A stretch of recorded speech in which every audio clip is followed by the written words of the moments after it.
All right, all right, all right. I'm just waiting for our stream to get connected and waiting for it to get settled. So that's what I'm waiting for. I'm waiting to hear the replay back in my ear. Hold on.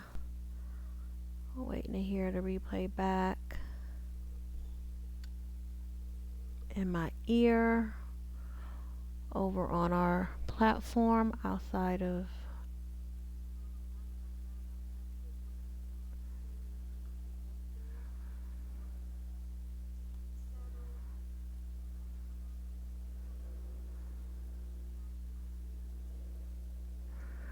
All right, so I heard it. Okay. All right, you guys, listen, listen, listen. I didn't. Well, I was gonna say I didn't think I would be back this soon to continue the conversation about Amanda Seals, but she has wasted no time having a lot of feedback and input about how she feels, or I want to say how she wants the people she's talking to perceive how she felt after she did the Shannon Club Shay Shay interview. And the reason why I'm gonna phrase it that way is because I've heard her say conflicting things. She said one thing on her Amanda radio show, and then she took the Instagram and she started saying something that seemed like it was really more so curated for the people who have been in her comments, puffing up her delusional way she feels people should perceive her versus what she's putting out and what she's projecting about herself. And then I'm also going to talk about some of the things that I didn't know when I was watching the Club Shay Shay interview that I then later was able to see this very interesting connection about the way Amanda Seal presents herself. And I always thought that there was a character aspect of what she puts out on social media. For most people in her realm, it is. But it was proven to me that it actually is a character, that she has decided to create this character that is supposed to be pro black, black this, for the community, the black this, the black community that, African American this and that. And it's very, very, very dangerous when you are someone in her position that I don't want to use narcissism in reference to her as of yet, although I have seen several video clips where people are saying she's a narcissist. She definitely has the energy of it, but I'm not going to say that that's what I perceive from her. What I do want to stick on is about her inflated idea of herself based on, again, her upbringing, as she likes to share bits and pieces of it. She doesn't share much. She's very meticulous in not sharing too much about her business. Now, as a Cancerian woman, I get that. I really do. But at the same time, I think that it's more so that she created this character and she has to stay in the confines of this character. And again, this is a character who is loosely based off of her, but is being created to be what she wants to be. Just stay with me. So give me a minute here. There's something else I want to find, and I want to be able to access it really quickly if I can. And then during this live, you guys, there's going to also be um, some research we have to do, or we'll do together, and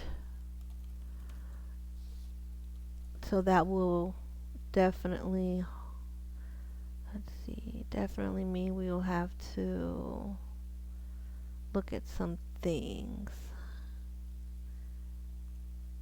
Okay, this is what I'm looking for, and I'll go in here and I will just pause it. It's going to go into commercial, but I'm doing some stuff in the background so that when I pull it up, it'll be there. Alright, let's just pause this here. Okay. Alright, you guys. So this is we're gonna go through some things. So on our screen we have Amanda Seales. We have Amanda Seales. We have Shannon Sharpe. And we have, oh my God, I forgot this woman's name. Just a quick, give me a moment.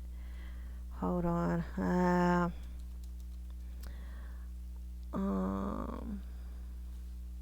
apologize to her. Caroline Wagna. Wanga. Caroline Wanga. All right.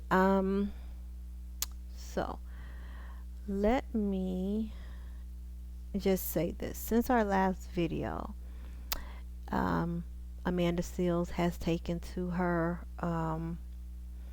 her tribe and she has decided that it's important for them to understand the wrongdoing against her that Shannon Sharpe did, and how he also, like Issa Rae and everyone that she's ever encountered, with the exception of her mother, and she treads very lightly, not to say anything bad about her mom, and I have a theory behind that, which I won't get into in this video, but everyone that she has encountered who has wronged her and, in her own words, has not protected her, Shannon Sharpe is now on the list. Okay, so we already talked about her interview on Shannon Sharpe, and I already told you guys that I called bullshit on the fact that that bold statement that she decided she wanted to drop as a mic drop, and a now you have to truly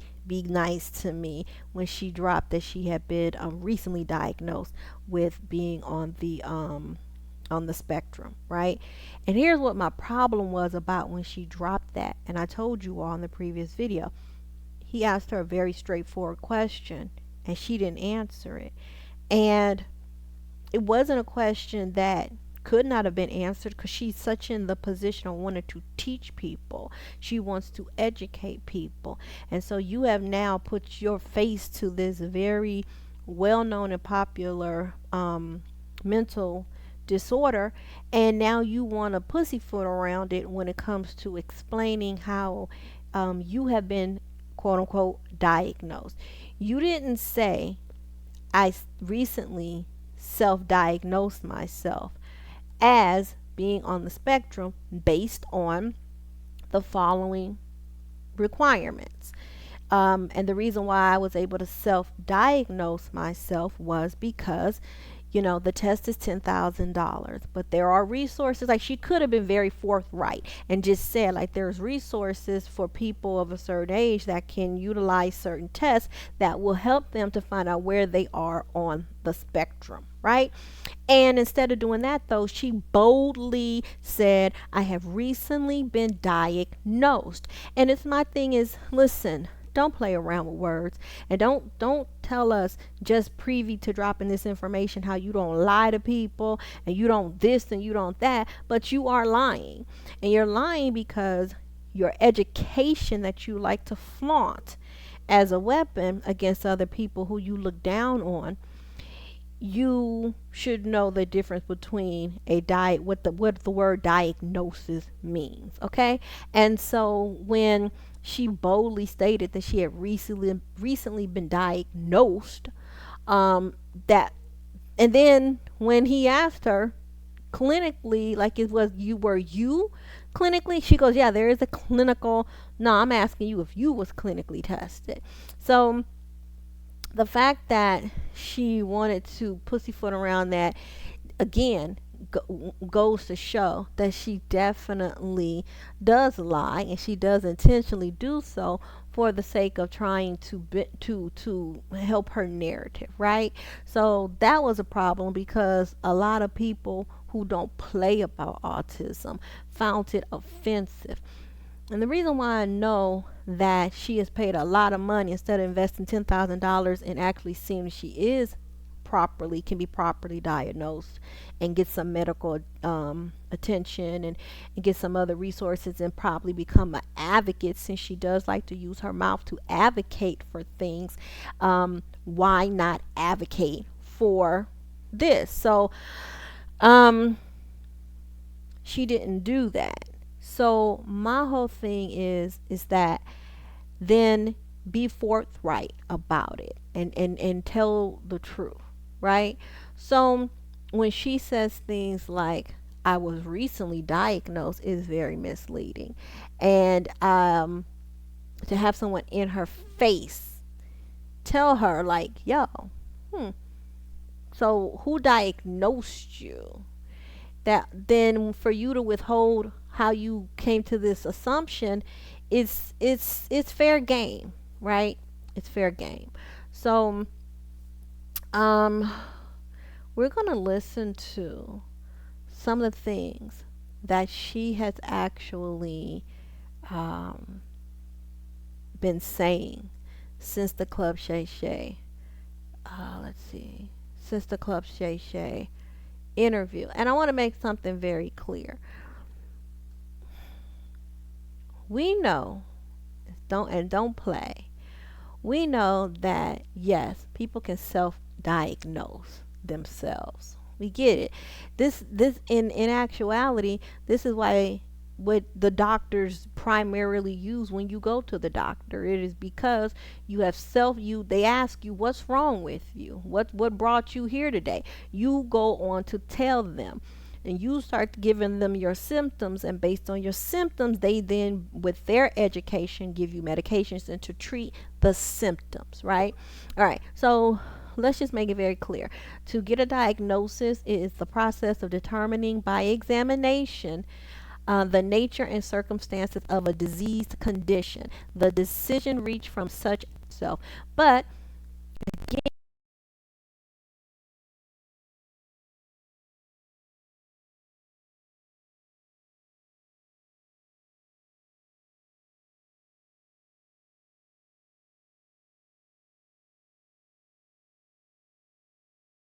again, when you start dropping certain things with these titles that have all of these followings and these backings to them, you gotta be more Shay Shay interview. And I want to make something very don't play. Hold on, you just got to be better at it. Yes, people can self. Hold on. The last month has been very interesting. We get it.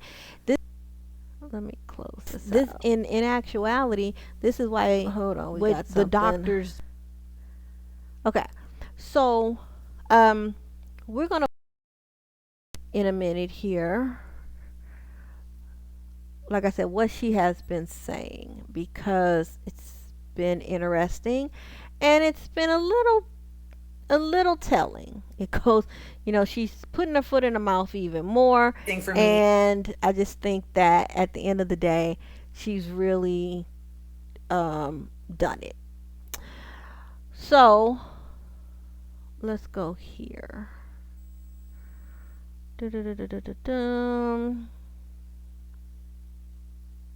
All right. And we love this. So some of the stuff that we're going to be watching is off of YouTube, and so there might be commercials, and so we might have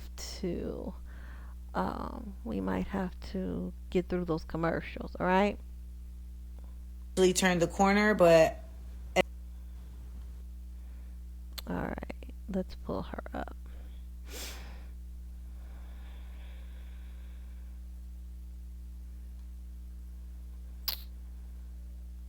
All right, here we go. I felt like Shannon was playing in my face, and he eventually turned the corner, but then at the end of the interview, like he just I don't know, just kind of like chilling. Me and Shannon were flirting. Ma'am, if you don't get all the way out of here with that bullshit, please don't insult me.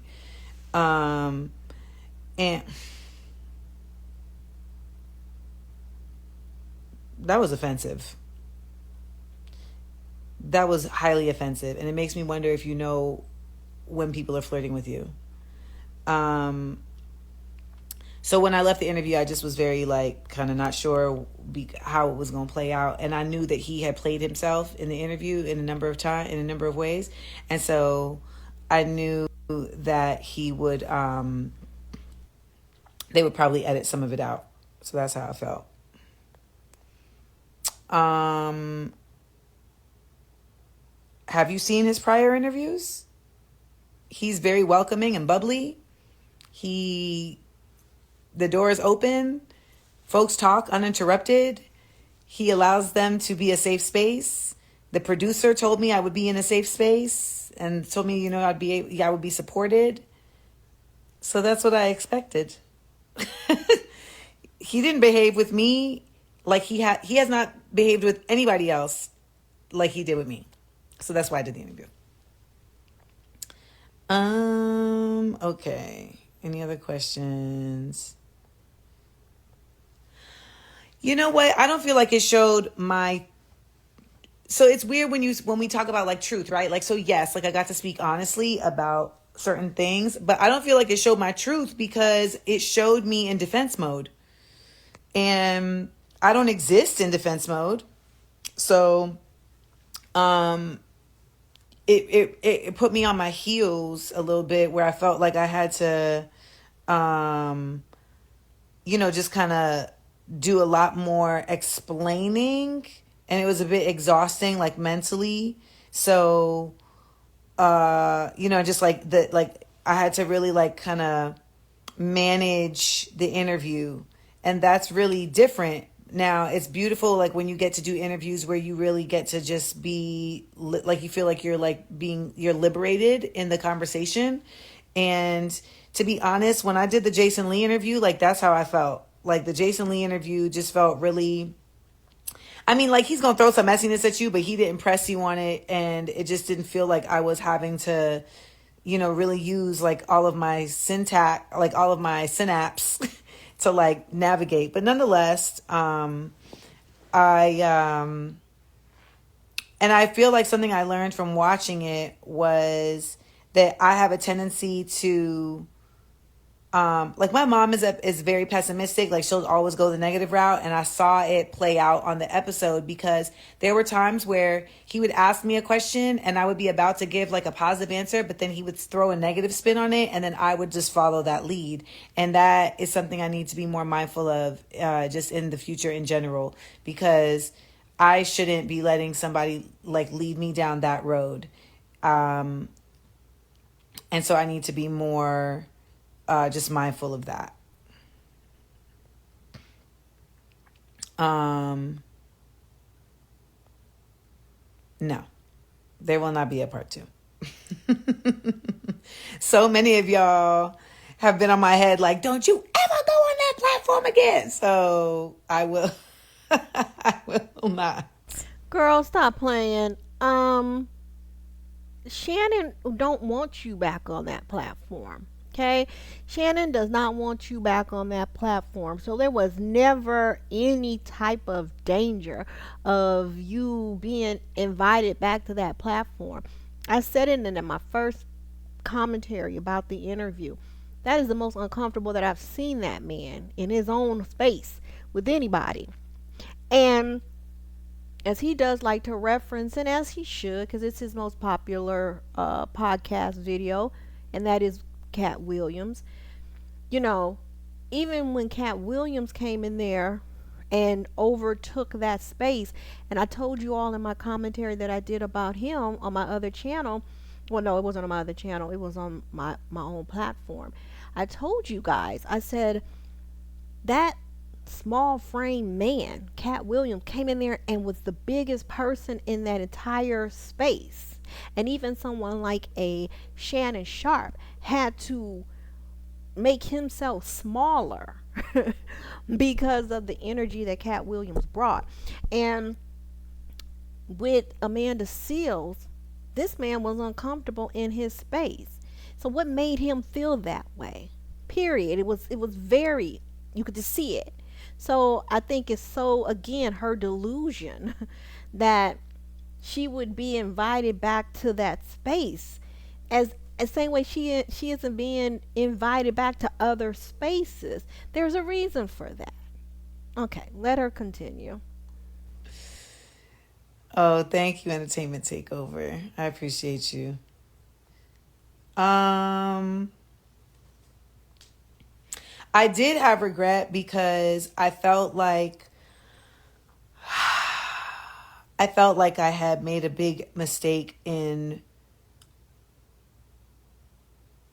like sharing so much and just being so kind of just my full unmasked like honest self. And then that turned by the end of the day because I'm trying not to look at comments, but I was looking at the DMs and so many of you all felt so seen in the interview, and you felt like you had somebody that was speaking your truth. And so that made it all the worthwhile, like completely made it all the worthwhile. And yeah, so no, I don't regret it anymore. In the beginning of the day, like I literally had to step away from the radio show and cry and come back because I just felt like I was so hyper focused. I literally didn't eat today. Like I just realized this. I have to go eat. So I'm doing this quickly because I realized I have to go eat. I did not eat today. I had like some almonds and some pretzels with almond butter. So I've OD'd on the almond. Um, yeah, the pivot definitely would have been a dope option. Um,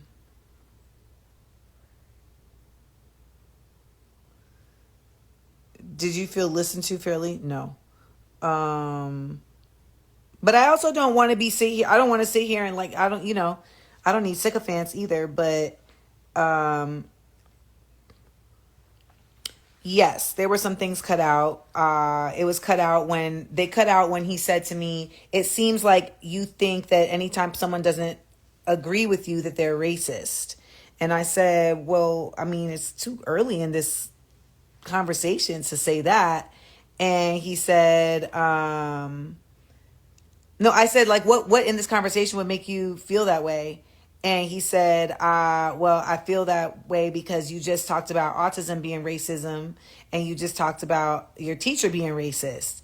And so then I explained the, the racism attached to autism diagnoses and why it's like so difficult for people to get clinical diagnoses from like, because it's like $10,000. And also because as a Black woman, you're oftentimes misdiagnosed. And then they cut out where I said to him, like, didn't you leave your last job because of racism? And he was like, and they also cut out when I spoke about Palestine, even though briefly, they cut out when I spoke about Palestine.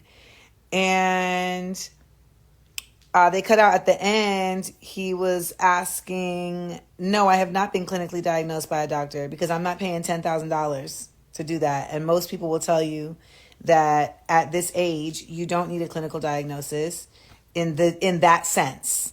And I think that's the other thing. It's like, we are so conditioned here in this nation to really only consider something in one kind of way.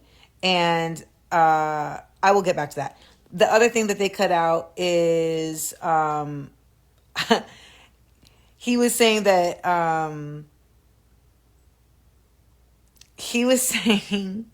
that what's it called? Hold on. He was saying that I guess Caitlyn Jenner said basically that she said like good riddance, I guess, when OJ died. And he was asking me about that. And I said, and he was like, how do you feel about that? And I was like, I mean, I don't really No, but he was like, I just don't think we should celebrate when people die. And I was like, well, I mean, when the queen died, I definitely was like, good riddance. And he was like, oh, I'm just not that kind of person. I just not that kind of person. I wouldn't do that. And I was like, so you telling me that if you went back in time and you had the capability to see your former enslaved, your people's enslaver, put in the ground, you wouldn't do a little fist pump? He was like, nah, I wouldn't do it. I wasn't raised that way. I said, shit, I was. So, Now, a part of me really wants to see these outtakes. A part of me wants to see the actual dialogue. I start to feel when I'm listening to her that a lot of times she says things that she really don't believe people will call her on. And so that's why she feels so comfortable saying them, meaning that, she can come out and say what she feels is her piece about what transpired between her and Issa Rae's publicist and Issa Rae. I feel like she does that because these people see that these people see her as beneath them, that she feels like they're not even going to come out and address it because they know not to feed into her issues, right? Her self-absorbed issues. And I think that she also feels like a part of her feels like she can play on that Shannon Sharpe and his people won't put out the additional clips that she's saying were cut or even address it because maybe she feels like she's found a weakness in his personality where she could come out and say these things, and because he don't want no more backlash, he won't continue to, you know, address it. But you don't know how much somebody might want to have to come out and pull out receipts when you keep coming for them, right? And I feel like that's something she likes to do. I feel like she likes to throw the rock and hide her hand and get so excited about it. She's so turned on by these comments right now because people are in the comments inflating her ego that she can't even get the story out. My whole thing is, why would you back burner when someone asks you about your self-diagnosis of autism and being on the spectrum when you could have finished that train of thought and came back to the other shit that you couldn't even get out because you were so distracted in the comments, are looking for someone in particular's comments. My thing is this: listen, at the end of the day, that man lets you bring up your own topics. He didn't get in too many questions if you really go back and look at the interview, because she again was trying to Cat Williams the space and it didn't work in her favor. She chose to answer questions with the story she provided. She selected the memories of her childhood to depict racism. She made that interview about racism. Who knows what kind of conversation or questions Shannon actually had for her, because we couldn't get to them because she wanted to make everything that she responded to about racism. I don't recall him asking her about what it felt like growing up in a predominantly white part of Florida and all this other stuff. She brought up all of those instances based off of her trauma. So let her continue. that was that. Um,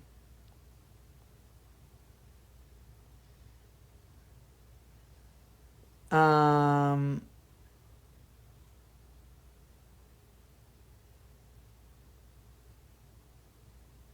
no, I won't be here when I get back. So I am really ADR. Like, I really was like, I'm going to talk about this today and I will not talk about it again.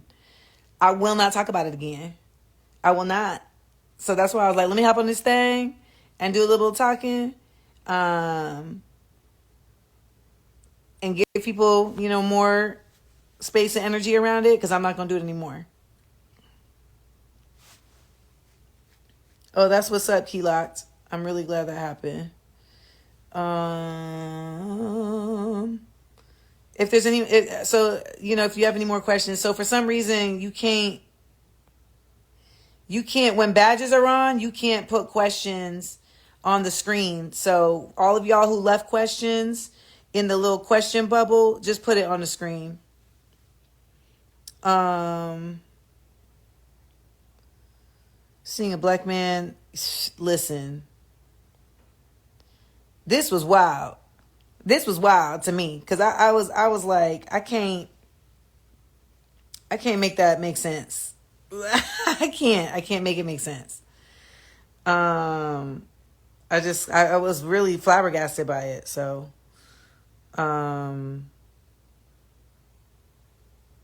you know, I know, right?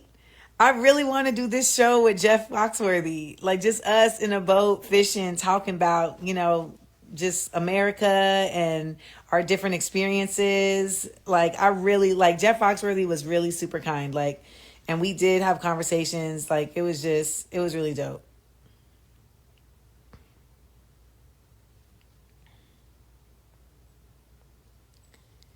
Yeah, I do. Do I think people feel intimidated by you? Yeah, and it's unfortunate because it's like uncomfortable and it just makes it feel like you got to do shit to make people feel comfortable. And then sometimes you do shit to make people feel comfortable and then they feel some type of way that you're doing shit to make people feel comfortable. So it's like you can't win. And um, I just don't, I just don't think that I should be labored with that.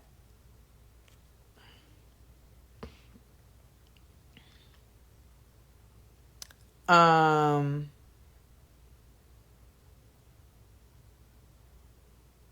what? Remember you had me try a lamb samosa in Sonoma, California? I don't remember that. Of course they're intimidated because y'all are funny. Um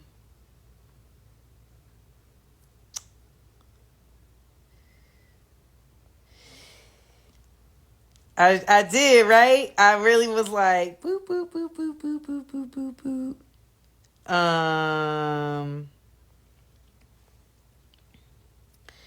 I don't feel trapped in the system anymore.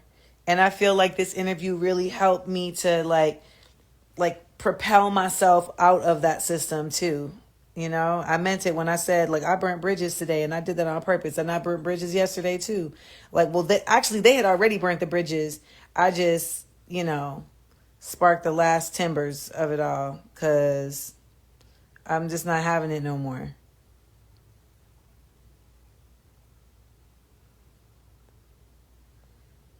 I've been on antidepressants for I think 2 months now, and my experience has been really great. I feel like it's just allowed me to handle things better, and it doesn't affect me in a way that I don't feel like I'm on medication, but I definitely feel like I'm more regulated, and I was having a really hard time doing that.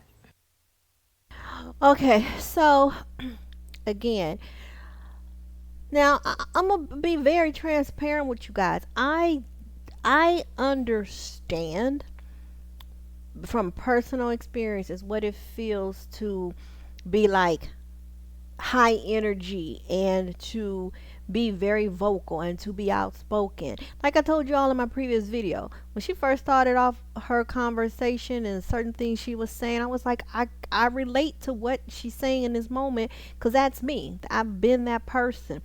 Um, I have definitely, because I've seen and I've heard people who I care about tell me certain things about my personality traits that I realized like, oh wow, okay, this can be whatever. So now I know to be more aware of myself. So when she was saying certain things about walking in a room and trying to make people feel comfortable, like I kind of I understood where she was going with that, but at the same time there's a certain way that if you're really trying to be mindful of yourself, self-awareness, then if you have self-awareness, then you can navigate in situations. So if you understand something about yourself that others don't understand about you, especially new people, then it's always very important that you have a conversation with yourself and you prepare how you want to present when you get around new people.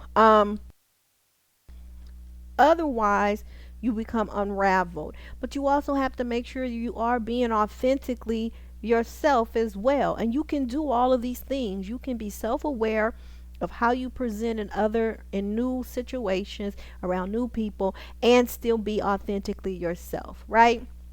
It's just you being more careful of how much of yourself you share. And if you're paying attention to people, if you're aware of other people, you will know what you can and cannot give to other people based off of how they are responding to you, right? And so, at the end of the day, she's on antidepressants. That's good because a lot of people do need to be on antidepressants. Or if you're more holistic, you can, reach out to a holistic person and team up with a nutritionist and do some other things to help you to balance your anxiety and other things that cause you to need to be on antidepressants. But at the end of the day, there's ways to correct yourself and balance out yourself. But okay, so she chose to do that. I want to go back to the whole it was $10,000. I don't know what her pocketbook is like, but I would imagine that you can work out a plan um with a doctor. Or maybe, again, she's on antidepressants. She has other things that could qualify her to actually become diagnosed, to get diagnosed. It's a mental disability, it's a mental health issue. Okay. So it's something that she could definitely have figured out how to get it done. You know, if you're putting money into all these other processes and projects and all these other things to invest in yourself, if you have the money or if you have the ability to do it, why not spend the $10,000? And I'm saying this from a perspective of someone who could gain so much more by spending that 10, and I should say investing that $10,000 in herself, because she is someone who has a voice. She is someone that has a platform that reaches a lot of people. And so that $10,000 could have been an investment. She could have took a loan out for $10,000, went and got the test done, okay, and then utilized that had it came back to prove that she was actually autistic and on the spectrum. And then they could have given her way more details on where she falls on the spectrum, gave her a more precise diagnosis of what level of autism she has, and then she could have been a true spokesperson for that. But she didn't want to invest in that because she knows that in all actuality she just got a funky attitude. She's been programmed through her upbringing, as I said before, to create these personalities that have her on the defense. And I get that, I really do. But at the same time, stop sitting up here making it seem like everybody else is the problem.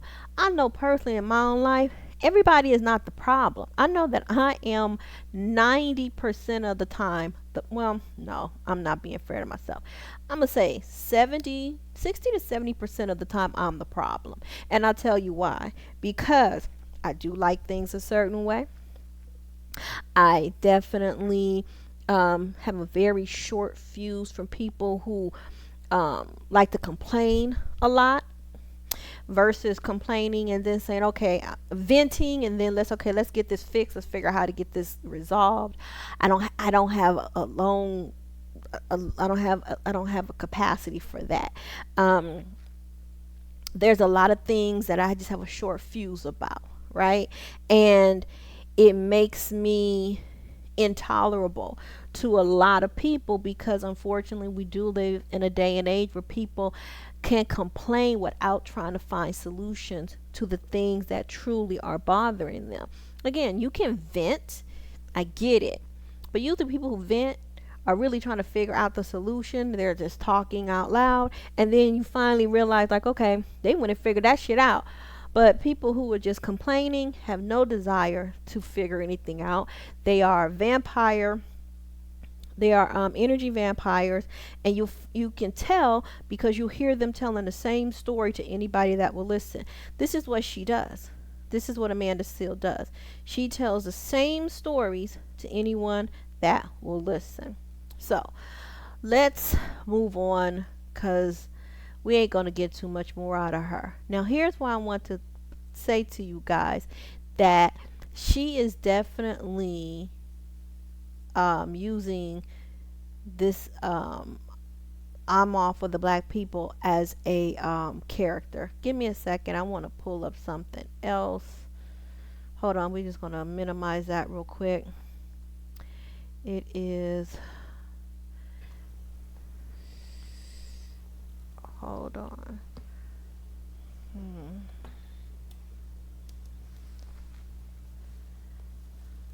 Yeah, I would absolutely do Sherry, Jennifer Hudson, or Tamron. I've done Tamron before. I spoke to Tamron the other day.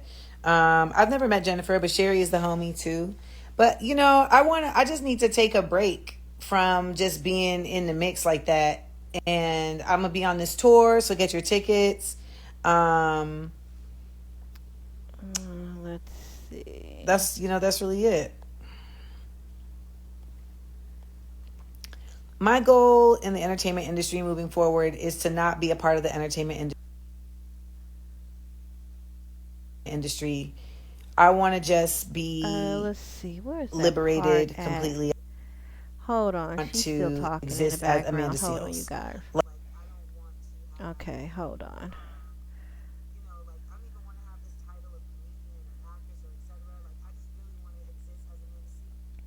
She talking about she just want to exist as Amanda Seals. You see, that is her way of saying, "Oh shit, this character ain't working no more. This character ain't working. This character is doing more harm than she is doing good." And so now she wants to sit up here and do Amanda Seals. Well, who have you been doing before then? Hold on a second, cause I'm gonna show y'all how rehearsed she is in her reactions to things. Um. Uh. Where is it? Before we get, I want to see if I can find a clip. Short videos. Okay, yep. Okay, let me find it over here.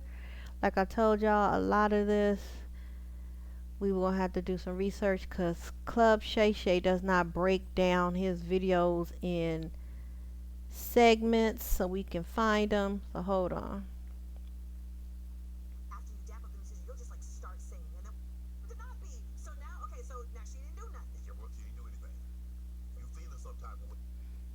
Hold on.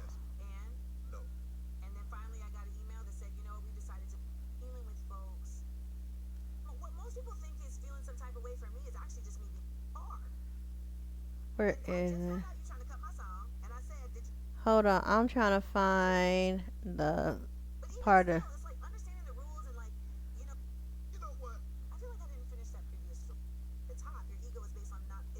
Hold on, yeah, I'm trying to find the clip where she's talking about what happened at the party.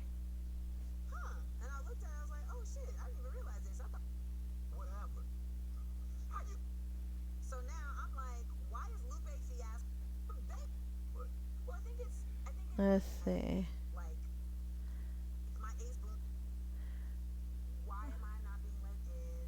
Okay, here we go.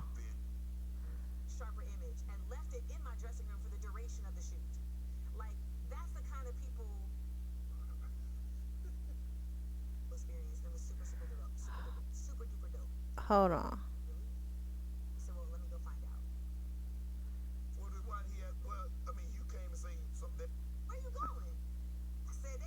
We getting to it.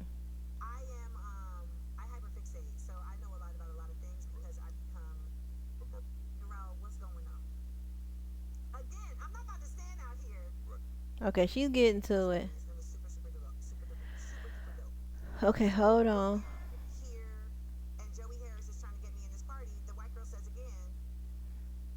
Okay, I'm listening to it, you guys.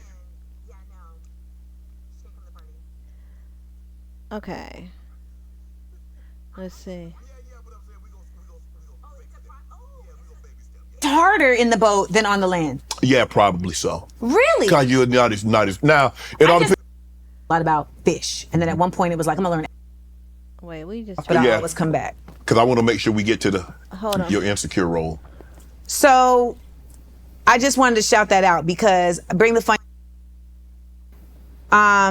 Well, the white passing girl says again, yeah, no, she can't come to the party.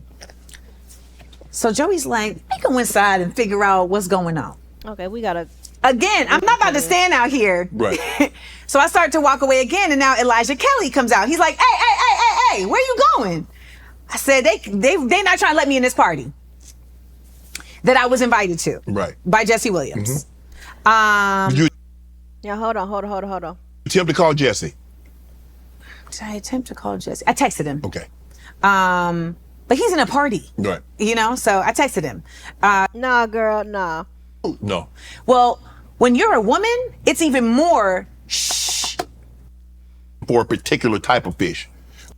So I am I really want to. well, the white passing girl says again, Hold on. why am I not being let in? Okay, here we go. And I learned later that she just is white passing, but this is a Mexican. Jill's manager was like, Let's go back. there was this conglomeration of folks that came together to go. say, you know Okay. what, we're going to have a Black Emmys party. Because, you know, have you been to the Emmys parties? I've never been to an Emmys party. So, like, they're just, you know, they're just very blah. Like, it's just a bunch of people sitting around like, am I right? Yeah. Am I right? Oh, my God. Kirsten. Like, that's Yeah. the vibe. Yeah. But, you know, when we party, we want to have a little bit more Yeah. fun to it. You know, call D nice. So, what up, Derek? So, in 2018 was the first one where they had a Black Emmys party. So basically, it's like everybody who done been to all them other parties. Come in this one. Yes. And I went to that party with Jill Scott. And one of the people that planned that party was Issa Rae's publicist, Vanessa Anderson. So she was one of the planners of the party. But there's a bunch of people involved in Right. planning this party. Now, the reason why we're going back over this, and again, you guys, the only reason why we had to start here is because, again, Club Shay Shay does not do the breakup of chapters so we can get to certain segments. So I had to like screen through it and go through it. And the reason why is because I'm going to show y'all something. It's a reason to it. So we're going to go through this so I can show you why, again, she rehearses certain things and calls them back and has the exact same reaction or response to certain when she's telling stories. Watch this.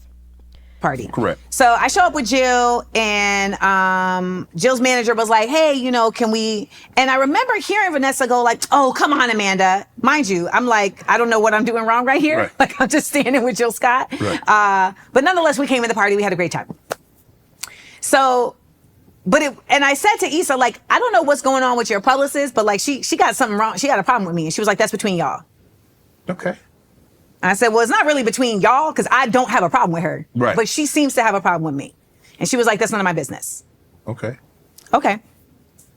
So now next year is 2019. And it was interesting because in 2018, it was packed like a dick in front of that place. In 2019, there was like nobody there. But I was at the HBO party, and every Black person I saw, I would tell them, make sure you go to the Black Emmys party because I am about creating community and I want us to be together. Right. So I pull up with my homegirl, Kathia, and Kendrick Sampson, who's on Insecure. You know, the show where I don't have any friends? Yeah. So I pull up with Kendrick Sampson. So we get to the door, and I learned later that she just is white passing, but this is a Mexican girl, but like she looked like a white girl. Okay. So she at the door for Emmys. what kind of party? Emmys Black Party. There you go. So she tells us, you can go in, you can't go in. Now I'm thinking she's talking to my friend because my friend is a realtor. Right. And she says, no, you can't go in. And I said, well, why can't I go in?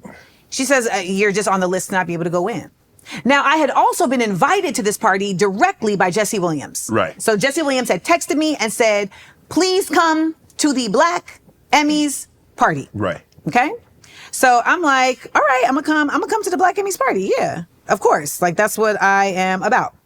So I come to the party and I'm like, okay, why am I not being let in? Kendrick says, I'm going to go look. I'm going to go look around and see why you're not being let in. Well, baby, I'm not standing outside no party. Right. So I head out. But then I'm stopped by this brother, Joey Harris, who works with Janet Jackson. Joey's like one of these people who's just always, his disposition is just always like glowing. It's kind of like Jordan. Right. So he's like, where you going? I'm like, oh, they said they won't let me in the party. He's like, absolutely not. Come on back. We gonna get you in this party. Okay. So we come back. And so this is an example of someone trying to protect and look out, right? So he brings me back and he's like, why are you not letting her in the party? By the way, at this time, I'm hosting Bring the Funny on NBC. Right. There is a billboard. Okay, so she goes into this whole thing about the reason why I bring that back up is because she tells the story about how all these people were trying to protect her. Like, this is another way of protecting and covering me. But people taking up for her. But here's the part of the thing that she leaves out. When you hear her tell the story about going to this Emmy party, she never has an invite. She's always somebody's plus one. The year before, she's with Jill Scott. Most people know you ain't bucking up against Jill Scott. If Jill Scott is going to use you as one of her plus ones, then you're going to walk in, because you ain't going to hold Jill Scott up or have Jill Scott check you. So that's how come the year before the person was like, okay, Amanda, because again, you sitting up here tagging along. You a wheel. You can't get in on your own merit. The second year she pops up, someone telling you to come to a party is not the same as an invite. See, an invite means they put you on the list as their guest. So when the person at the door sees it, they see your name on there and they see who has invited you. That's how you getting in the club. That's how you getting into the party. But the mere fact that Issa Rae's publicist is the person that's over this party, and your name has been placed on there as a do not enter, you don't think that is something that would come up as an issue if Issa Rae is her boss and you're on an Issa Rae project, and Issa Rae has also co-signed you on some other projects on YouTube, as she stated in this interview, and then you're not at this party and you going live saying how you can't get in this party, and then all the security guards at the whole scene, and I'm gonna find that clip of that video because she did go live. She keeps leaving that part out, how she went live while she was at the thing. She tries to make it seem like she was so innocent. Oh yeah, they're not letting me in the club, I'm just gonna go home. It doesn't even sound like her character, right? Everybody who knows her, it just don't sound right? Let me find that clip of what she did when she was at that party, because she's trying to make it seem like I was just being respectful.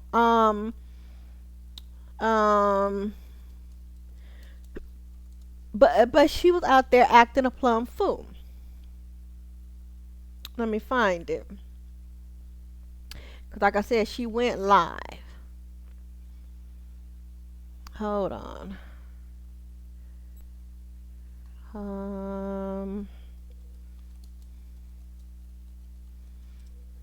Let's see.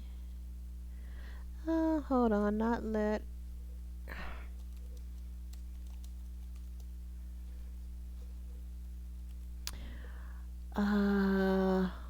Want to really find it. I know it's somewhere.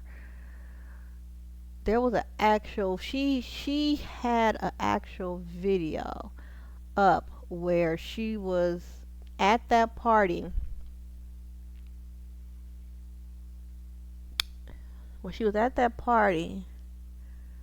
and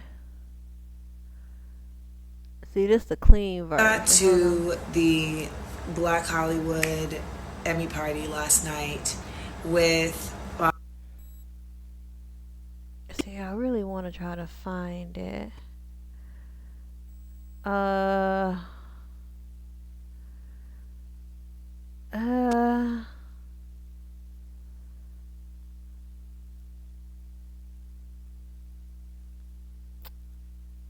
I don't. Amanda Seales. I don't see it. Ooh, child. I must really be out here just shaking the table. And now Amanda Seales is shaking her head after being left out of the Real's farewell episode. There was never a show that looked like us. Right. And I'm so grateful, and I hope that we are not the last. The comedian, who served as co-host on the daytime show back in 2020, called out the talker on Instagram after they left her out of the series finale tributes. She kept the Y'all gotta listen to this. It's just there's just nothing nice to be said about her. Hold on, I'll bring it up so y'all can see it, because I know you can hear it, but so y'all can see it. Hold on. Comedy Hype News. No, that ain't it. She kept the caption simple, writing,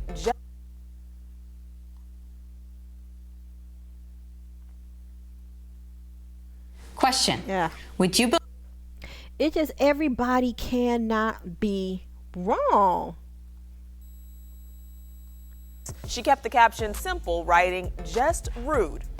So apparently The Real, in their finale episode, did promo.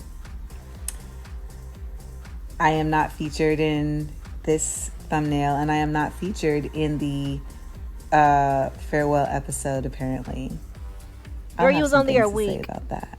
Oh, and the Amanda Army came out in full force, including her celebrity pals. Holly Robinson Pete, who was let go from The Talk after one season, responded writing, I know the feeling. Then there's Amber Riley simply saying, I love you with a laughing emoji. Tammy Roman, who appeared as a guest host during The Real's final season, argued that it could have been a decision left to producers to leave her out of the finale package, but she still thought it was in very poor taste. And the actress Yvette Nicole Brown echoed the same sentiment, commenting, everyone who contributed to the success of the show should be celebrated. I was talking to my mom earlier this morning. She knows that, this is the farewell show, and she was just telling me, like, you guys really did break the mold of daytime television.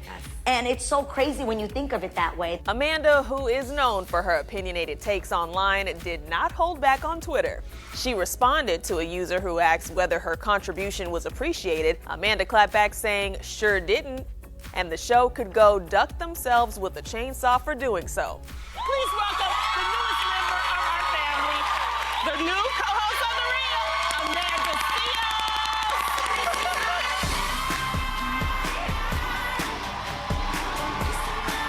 Fans will recall Amanda quit The Real just 6 months after joining. At the time, she explained why the hosting gig wasn't the right fit. Doesn't feel good to my soul to be at a place where I cannot speak to my people the way they need to be spoken to. I'm not in a space where I can, as a full Black woman, have my voice and my coworkers also have their voices, and where the people at the top are not respecting the necessity for Black voices to be at the top too. But months before her exit, co-host Adrienne Bailon had nothing but great things to say about having Amanda on board. I've actually known Amanda the longest. out of anybody else? Out of anyone on the panel, I've always loved who she is. I've loved how opinionated she is, and that's what we love on the show, is having women that have strong opinions and bring a different perspective.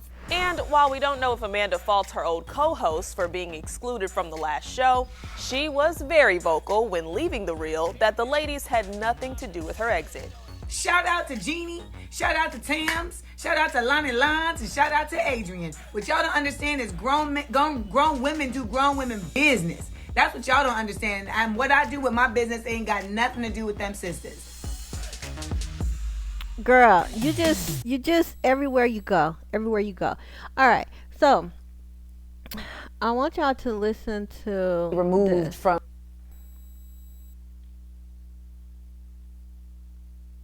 Hold on. Where's the volume? Where's my? Hold on, y'all. Where's the volume? Oh, up here. Vanessa had me removed from the party by security guards. because she didn't like me. And that was the reason. She told me that. Vanessa's a black woman, by the way. Yes, she's a sister. She said she didn't like me and that's why I was removed from the party. I was invited to the party by Jesse Williams. Shout out to Jesse. And like those two instances though, like really shook me to my core, because I thought that these were like, I thought I was doing the right thing on the first one, and I was completely blown by the misconstruing of what I did. And then the second time, I thought I was in a safe space. And I was like humiliated, and people watched it happen. Yeah, they sure did. And again, I wish I could find the doggone clip of where she was outside of that doggone club going crazy, acting foolish. I gotta find it, y'all, because a lot of y'all don't even know. Hold on a second. A lot of y'all don't even know. So you know, there she go again. Shout out to what's his name. Has this guy who invited her, and again, I don't even want to say invited her. It has this guy who told her, hey, come on over to the when you threw over here. Has this person ever come out to her defense and say, yeah, I invited her? Then when she goes, well, when Shay Shay asked her, well, did you try to get in contact with him since he invited you? I think I texted him. You don't remember? You remember every other detail about this. So how come you had to look up and try to remember? Hold on. I want to find where she went live. They couldn't have, I know somebody got it, where she went on live, when she was on live clown and talking about why she couldn't get into that doggone party. Because I remember seeing a clip of outside of that club and not able to get into that party. I guess what I want to know is, how come we haven't heard anybody else come into her defense? Like, can anybody send me a video clip of people coming out and defending her? Let me see. Has anybody ever, I want to play this because I think this is important, because it also speaks to something else I think is a problem. By the way, for stop her. fucking saying that I'm a non-foundational black person. Y'all keep. Because one thing I'm gonna agree with, and I don't agree in totality with nothing he said, but Jason Whitlock, he was saying something about her going to Columbia to be taught about being black. Now, I don't agree with the rest of his commentary on her, because the minute he had to make it about her skin tone, which she has no control over, and I always get very agitated when melanated people try to come for people who have no control over their skin tone, have no control over what makeup of their melanin is produced. It's not like she's out somewhere lightening her skin, or that she had any control over the texture of her hair. If you ever pay attention to her, she goes out her way to not make it look like she got good hair. She goes out her way not to put no water and shit in her hair, because she know y'all gonna come for her. I've done videos about this before, about how I can understand that sentiment, and how I really don't give no fucks about it. It has never affected me at all. I know what I am, I know whose I am, and I know how I am, and wherever I am accepted, that's where I go. But this clip says a lot about a lot of her mental mindset, and a lot of people who are light-skinned and want to be accepted and weren't really raised in a certain type of blackness. It bothers them, and clearly this bothers her. So let's listen to this real quick. One, I feel like you manipulate my sister. That's one. Two, when you braided my By the way, stop fucking saying that I'm a non-foundational black person. Y'all keep trying to come up with ways to undermine the validity of my voice, and I'm really tired of it. I was born in America. My mother is from Grenada. My father is from Boston. I am the descendant of chattel slavery in the West Indies and in America. I don't need to keep explaining this, but I'm gonna do it this one last time because I'm really fucking tired of it. I'm also a fucking genius. So there's a couple different reasons here why I should be listened to. One, because I'm smart like a motherfucker. Two, because I am the descendant of ancestors who have been through the traumas that we are trying to undo right now. And three, because I'm an authentic motherfucker and I speak from the heart every goddamn time. Now, anybody who's got something to say to me about otherwise can go suck a bag of dicks. Because your point of view has no merit because it is not grounded in anything foundational, black or otherwise. Right. By the way, stop fucking saying that I'm a non-foundational black. So that bothers her so much because again, this is someone who has inserted herself in blackness as education from an educational standpoint, right? But you never really hear her talk about being raised in the black experience. She really likes to talk about how she's been educated about the black experience, but she doesn't ever talk about how she's lived the black experience and something that would be authentic. She likes always talking about how authentic she is, but my whole point is, but girl, have you lived the black experience and what does that look like? Explain that to us, relate to us from that standpoint. I tell people all the time, as someone who can be considered I am biracial, but I say I'm mixed because again, I've had this conversation before. What my mother is, and then my father is Cape Verdean. So my whole thing is, I get it, girl. You got your mother is from Grenada. Got it. Your dad is from Boston. Got it. My whole thing is this though.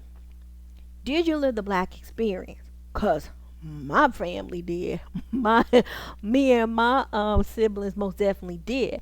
But as I've said it before, my mother more so than my father was very big on us knowing that his bloodline was very much important to acknowledge as well as hers. So it was like we didn't go around just talking about we were black. My mother made it very clear. First of all, the last name was very different and people was just like, hold up, what is your last name? And then, they thought they saw me, they thought they knew something until they started seeing my other siblings and they were just like, wait a minute. You look, hold on. Based off the way your skin tone is and your hair is, what are you? But then you'll see one of my brothers and you'd be like, wait, hold on. That's your whole brother? Yeah, we got the same mother and father. Damn. Okay, how come he don't have good hair? Why he dark? Yeah, exactly. Same mother, same father. Real talk. So my whole thing is, I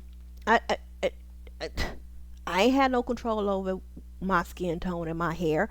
So people who have a problem with it are pointed out. That's not a me thing. That's a them thing. That's their perspective. That's their traumas.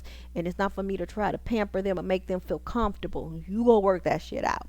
But she is bothered by it. So she's 40 something years old and it still bothers her because she feels like, wait a minute, I went and got myself educated on black history. I can speak and educate you all about the things that you don't know. That's not connecting. So yeah, I never really feed into people who you're not non-foundational black. None of you motherfuckers are. Not a none of y'all that's talking about it is not none of y'all. But at the end of the day, a lot of people tend that their skin tone gives them more access to the African culture. But I tell people all the time, based off of my father's bloodline, I'm more African than most of you motherfuckers dark melanin. Okay, 10 toes down, period, point blank. So at the end of the day, here's what you need to know: that she has a lot of traumas and she feels like y'all still not accepting me. Girl, it's because you're not authentic. You get mad because of what you just said. I'm a genius. Well, who has girl, first of all, is that also self-diagnosed? I'm just asking because there is a test for that. Okay, and I don't know if she has ever talked about that before, but what defines you as being a genius? Again, have you been tested for that? I don't think that's $10,000 to get tested. Where's your backing for that? That's number one. Number two, just because you feel like you the smartest person, which I told you all, it's a problem. She thinks she's smarter than everybody else around her. So she talks down to people. So my whole thing is girl, you're not likable because you don't know how to treat people. You don't know how to compromise in a way in which you can understand someone else's point of view, have your own, and agree to disagree respectfully and move on. No, you want people to leave a situation saying, yep, you was right. You like agreeable motherfuckers around you. You don't want anybody that's going to push back on you or to combat or to even question your authority. That has nothing to do with you claiming that you are on the spectrum. Nothing whatsoever. Now, let's take a look at this.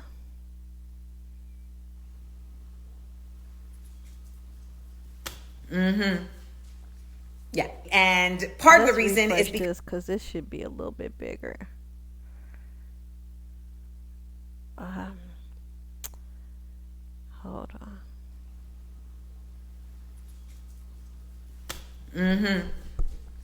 Yeah. And part of the reason is because of Essence Magazine and an op-ed that was published. Tomorrow on Small Doses Podcast, I will be interviewing the editor-in-chief of Essence Magazine, Caroline Wagna, in Side Effects of Clearing the Air. If you would like to have your questions considered to be asked in this very unique and exclusive episode, please subscribe to my Patreon. You'll also possibly get the opportunity to watch the episode recorded live. Yes, that's right. Side Effects of Clearing the Air with Essence Magazine is coming soon on Small Doses Podcast. If you want to have your questions considered, subscribe to Patreon, Amanda Seals. Now, the last month has been very interesting for me. Now, she posted that 6 days ago. Well, honey, I guess month has been, the woman been very interesting for me. Hold on. I guess the woman who, not the woman, but hold on. I guess I need to go back to her page and go to Reels. The CEO of Essence had a change of heart because that was then, okay? And then she started talking about she'd already did her post about Club Shay Shay. Hold on.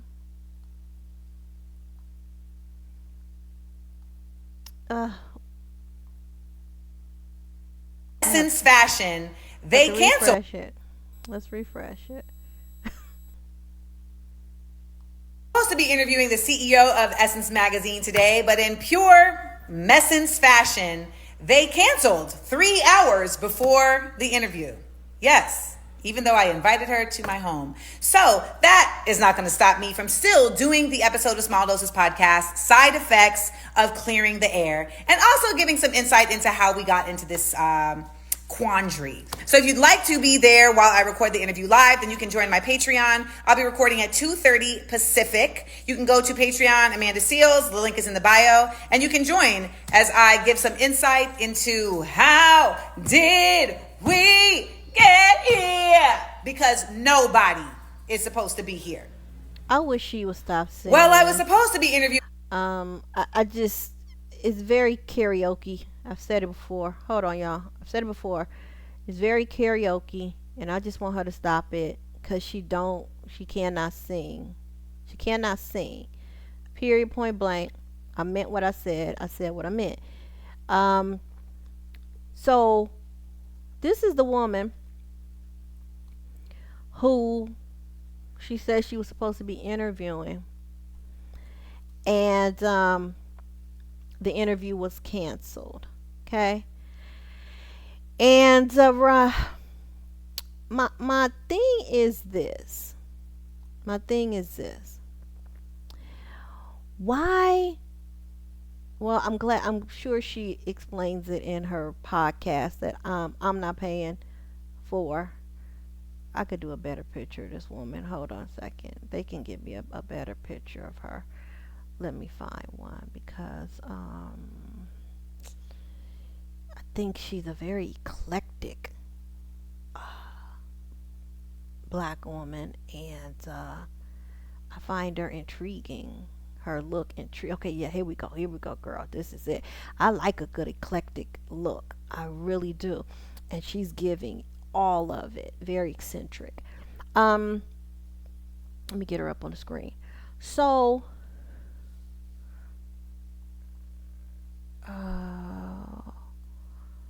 we gotta do a refresh. All right, here she is. This here is Caroline Wagna. Hold on. Let me get her name again. Caroline Wanga. Okay? Look at Caroline. She is bringing that shit, ain't she? I love it. So this is the person who was supposed to be interviewing with Amanda, and it was canceled. My thing is, so the same day she posted that she was going to be having an interview with this woman, 3 hours before she says they canceled. And again, we get only Amanda's perspective, and I'm sure she gave more perspective in her Patreon video. My whole thing is this.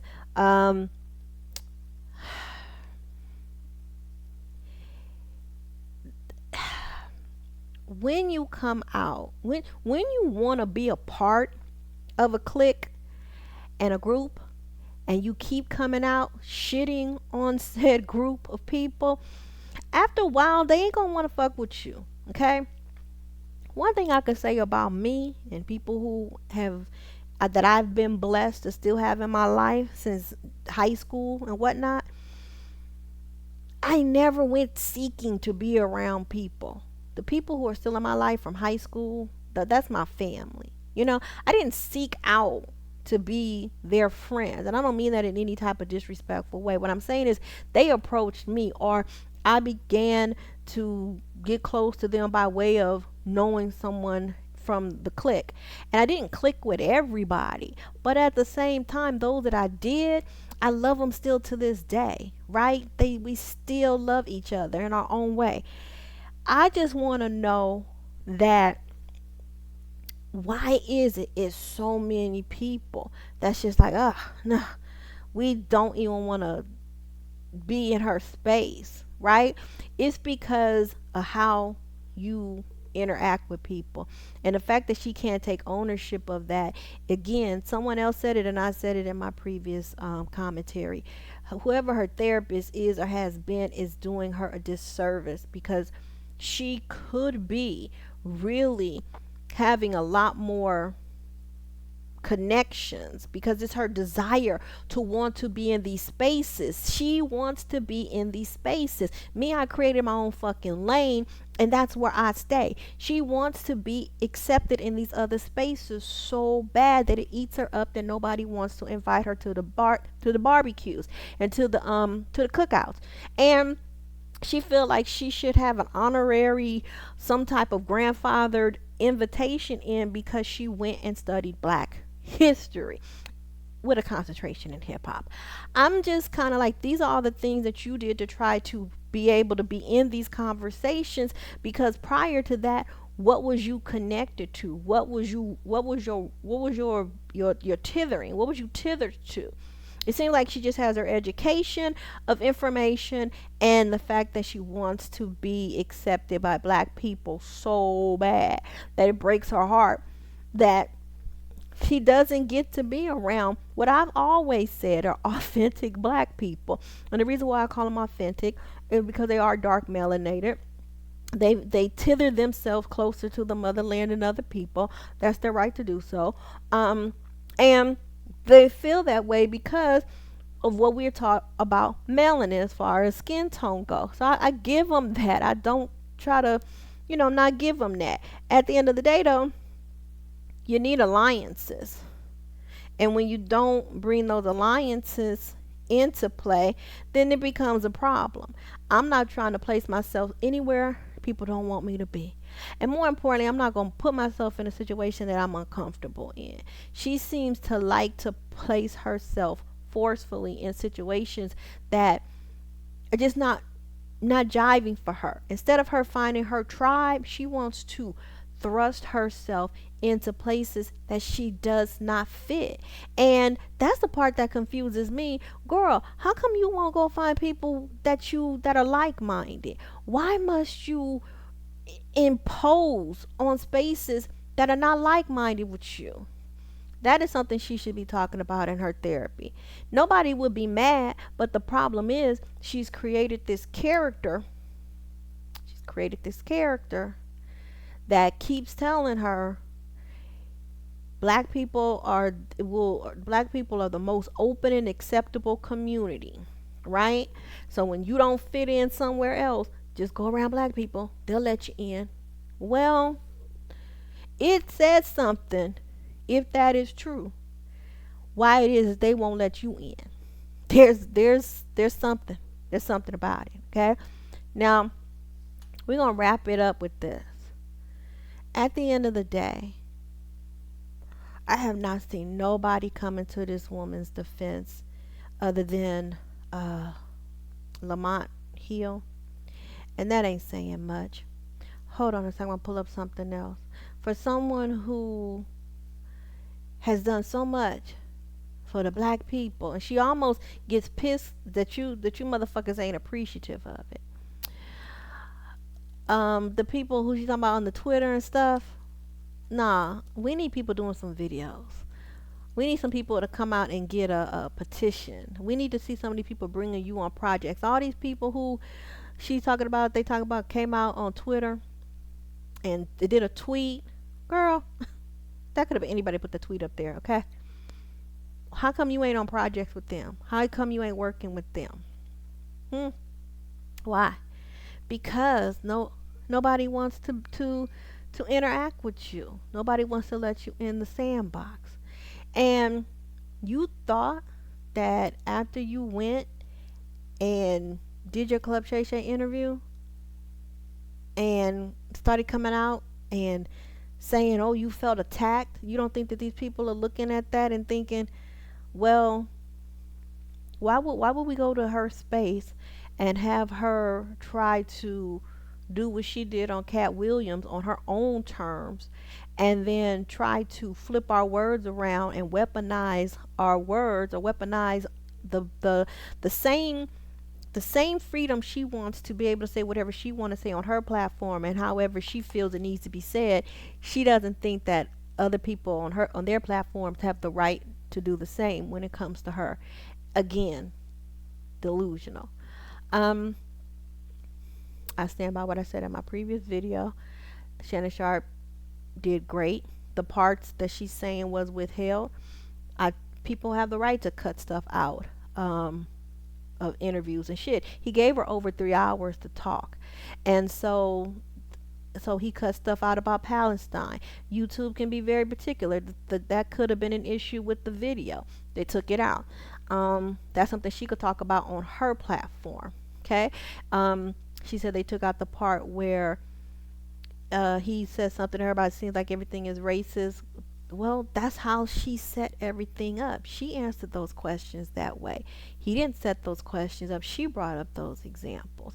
The fact that she said she felt like he was playing in her face. Girl, where?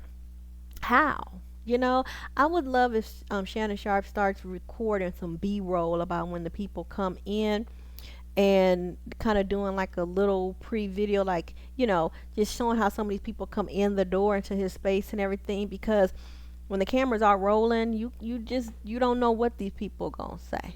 You really don't know.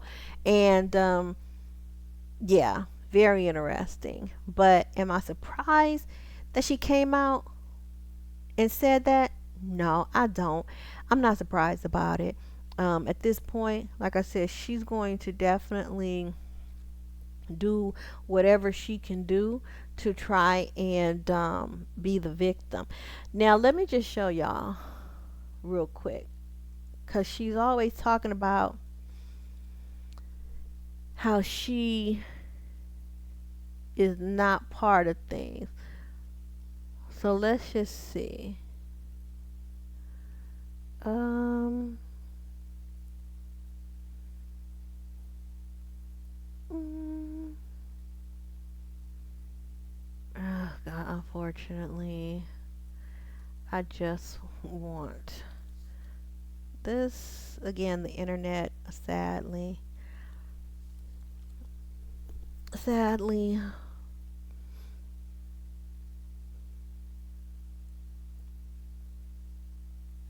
All right, let's just look at some things here. I mean, because people have booked her on things before. All right, let's pull this up just to get a little insight. All right, so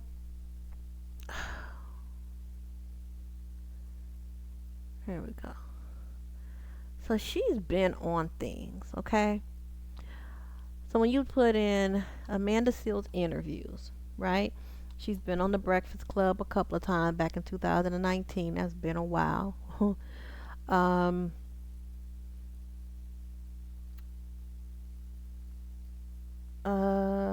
She was 2022.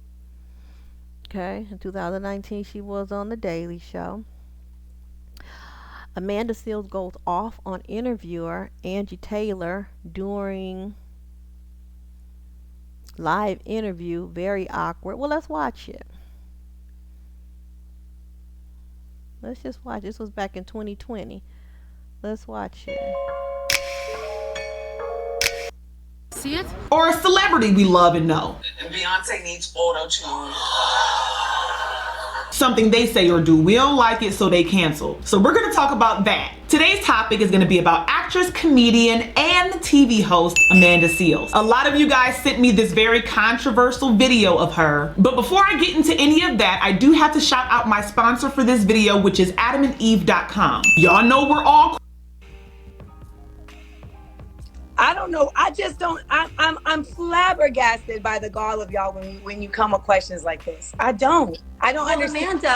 Amanda, I love that. Well, I don't want to go from talking about how fun and everything the show is to drama, but can I bring up, because you brought it up too, what happened with all the parties and the Amanda is that what you really had me on? What's that? I know you did not think I was coming on here to talk about that. I didn't think you were coming on. I have so many projects. I have so much work that I have done. You don't want to talk about I don't know what about me would make you think I'm gonna come up on here on a Tuesday evening to have a gossip conversation with you. So we're not gonna gossip at all. I don't know. I just don't. I'm flabbergasted by the gall of y'all when you come with questions like this. I don't understand. Amanda, it's because I have been in your position. I'm not trying to be disrespectful. Amanda, I'm not trying to be disrespectful. It is. I've been in your position. I don't know why you would think that's not because you commented on it, Amanda. You commented on it, and so on my own platform. Right. On my own platform. That's your platform. On my own platform. I just never understood. I've been a radio host before, and I've never come out like that with people. If anything, I ask ahead of time. Is this something I want to talk about? Because it is controversial, et cetera, et cetera. But I feel like bringing that, you're right. Taking from that conversation and going into, it's not, and someone's like, it's their job to ask. No, it's not. Because it's not even factual. I'm talking about, I have a Smart Funny and Black show. We're in a quarantine. I'm on The Real. I'm on Insecure. And I got my season 5 pickup letter today. Let me show you. It should always be in the nature of positivity. I'm not on a reality show. Amanda, I'm a huge fan. I've always been a huge fan, but at the same time, if I don't ask you questions that you put out there, people are going to come to me. As you say, you've been on the radio and before. If I don't ask you those questions, you know what you tell them? People are going to be like, why aren't you? You know what you tell them? You know what you tell them? What do I tell them? I didn't ask her that because I'm not a gossip columnist. I'm a radio. I'm not a gossip columnist, but that's what you tell them. I didn't ask her that because I'm not a gossip columnist. I'm a radio host, and I want to talk to her about the positive things going on in her life. because that's more important. And because she is not here, she didn't sign up for this interview to talk about Okay, gossip. I have 87 notes of prep because I am like a huge fan. Well, I don't have I've any been interest for in a talking whole about week that. for If you want to talk about something else, I'm fine. I've already let's talk about addressed this. something else. I've already addressed this ad nauseum. I don't know what else you want to know. We won't There's talk so about it. many other times I've talked about this, and you can research that for anybody who's curious. You can go We to the won't talk Breakfast about Club. You can go to my podcast. You can go to the blogs. I don't have any interest in that. So next question. I have a lot of respect for you, Amanda. I do not want to offend, and I'm coming from a place of love. Would you like to talk about your book? Let's talk about your book. How's the book going? How are book sales? How's everything going? Book sales are fantastic. Okay. Book sales are fantastic. So we're talking about quarantine, and I was thinking about your stand-up show, which I am a huge fan. I'll be known. I love that show. I even tweeted you about it. You retweeted it. What do you think that stand-up is going to be like now after all of this is said and done? Do you think people are going to be going back in the comedy clubs and sitting there 6 feet apart? Do you feel like stand-up is going to be different? Were you thinking of doing another special after that? I mean, I don't know how stand-up can work when people are sitting 6 feet apart, because at the end of the day. All right, so you guys saw that. Now, some of you might have saw the short clip of that on Instagram, and from watching it, yes, it makes Amanda Seales seem very mean, very just disrespectful. However, I did watch the entire interview, and I feel like a lot of y'all need to watch the interview to really understand what was going on. But I'm gonna do my best to explain it to you. I can't put their entire interview in my video. I just can't. So I'm gonna explain it to you. So basically, Amanda Seales seems to be dealing with and struggling with the annoyance of being a celebrity. The annoyance of fans feeling like you have to know details about every part of their life. Bloggers and trolls only focusing on the negative side of your life. Rightfully so, I understand why that bothers Amanda and any public figure or celebrity. Well, I'm gonna go ahead and say, if people can only talk about what is the dominant thing that's being put out about you. If your people and you are putting out more positive content and positive stories about you and showing you in a better light, then there's a balance, right? There's a balance. There could have been a whole different way that she could have addressed that situation, or probably just said, you know what, respectfully, because again, you're coming on here to promote and sell stuff, so people gonna see how you behave. Everybody don't want to see you 100% being 100 real, because it is gonna come off a certain type of way. Would you have given, well, she probably would have given somebody else that same nasty little nice nasty. Again, like she said, I've been a radio host before, so we set up pre-questions. Well, then you should have told this person, okay, what type of questions are you going to ask? Because such and such is off the table, okay? This is off the table. So the fact that you didn't prep that properly, and you again, this is your lane, you know about this, that's on you. The woman brought it up. It'd be different if you had told her, we already discussed that we weren't bringing that up. So let's move on to the next question respectfully, and just went on there. But the fact is, she had to keep on going on. It goes to show that in her line of business, she doesn't know how to conduct herself. See, here's the thing. When you want to be a celebrity, you want to be in movies, and you want to be an actor, and you want to be this, people want to see you behave a certain way. That's just what they used to, especially if you ain't come out the gate being a certain way. It's like you can't be sweet and nice and all of that, and then also be, I'ma gather you too. You gotta figure which lane you gonna be in. She just could have said it differently, and so it did look very awkward. Listen, at the end of the day, when it comes to Amanda Seales, she definitely has an entitlement situation, and I hope that she gets that taken care of. I hope that she finds a way to deal with it. I hope that she can find which one of her personalities truly speak to who she is trying to be. She still has some time to figure out who she wants to be in life, and right now it just seems like she's torn, because she just doesn't know who she is, and the person she's created, it's not working for her. It's not working for her. And she has finally realized she got to figure out who she is and who she wants to present as and what she wants to identify as, and then just stay there and enjoy that and move on. So you guys let me know what you think about it down in the comments, and I've said all that I have to say for now about this topic, and until next time, you guys, I'm out.